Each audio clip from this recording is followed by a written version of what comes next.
why don't you just give it to someone? Let's go. You're Leslie starting, so. Oh, listen. Oh, you do that, Carlos. Okay. So ours is the Syrian Civil War. This is Eduardo. I'm Leslie. This is Carlos. So the war started with the Middle East and many people rising up to their authoritarian rule. Sorry. Okay. And so, okay, come on. Just kidding. This is a really slow computer. A bunch of people kept protesting against their leaders in the Middle East. It was a big thing, and it became known as the Arab Spring. So that's also what inspired Syria to protest, as well as the inspiration of Libya and their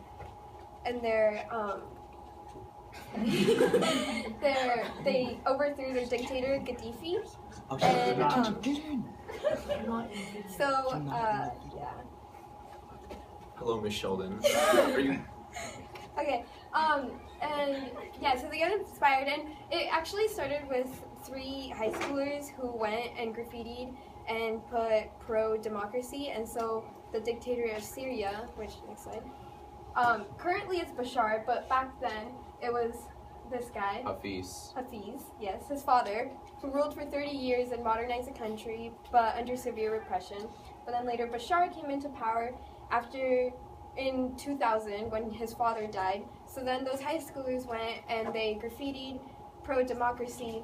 And Bashar in the beginning said that he might do democracy and stuff, but then he ended up not fulfilling his promises. So then those high schoolers were put into jail, arrested and everything. And so many people were mad because of that, because they wanted pro-democracy. So then the war broke out, the revolution. So it started as a revolution, but then became a civil war because the rulers, which is Bashar, is part of this ethnic group called the Alawites, which is only 12% of the population, and many other people don't like that because he's only helping the people who are all whites instead of the other ethnic groups, which includes like the Shiites. There's a Christian minority group too. There's more too, but I can't remember them. So yeah, that's how it started. No, next slide. Go to the next slide. Okay. And now this is sort of the groups that are kind of going on with right now, like how spread out they are. The red in the southern part of Syria are like the loyalist and government groups. The green part are just rebellious groups around here, and then the gray, and then the gray is the extremist groups in this area, like ISIS and jihadists. Could you slide? One of the things that the extremists do is they go back to old religious rules, like this man stole something, so they cut his hand off. But that's not something they do now. That's not right. Next slide. This is a different extremist group that they want to enforce and disband from their government, but they do it in such a way that they are also hurting civilians, and they also hurting a lot of other people, and they're very ruling when it comes to this. Another group there that is very most affected is the civilians. Most of them are left without homes and are forced to refuge to Turkey, and there's a lot of tension with Turkey right now, within Syria and Turkey, because since many people are going over to Turkey for refuge, they're creating they're having a tension with each other. Like, it's like a lot of countries are also really interested in taking over Syria since they have such a weak government right now, such as Russia and China, because they see that there's a lot of potential oil and money to get from there. So, the Syria right now is actually very vulnerable, and there will be political changes throughout it. The only question is who and what are the changes. right now, the safest thing we can say, or one of the more outcomes, like reasonable outcomes, is that the citizens will rise up and will overthrow the government.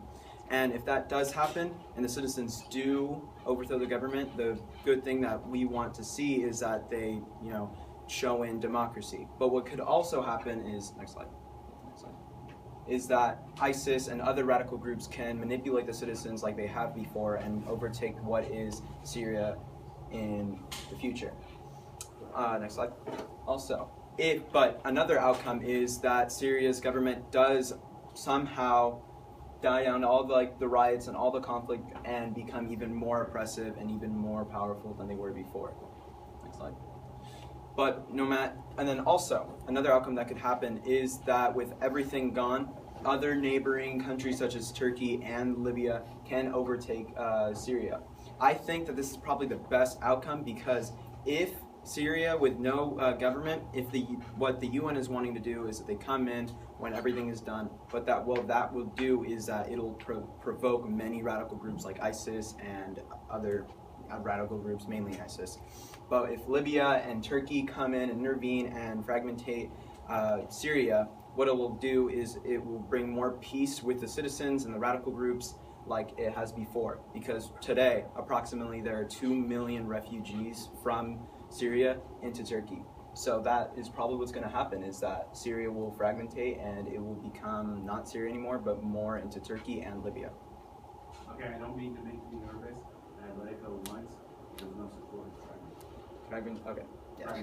Fragment. There you go. But no matter what, whoever takes control of Syria, they will have to deal with the ruins of its plummeting economy, its deeply divided population, and the challenges to fulfill the promises of the Arab Spring. Thank you.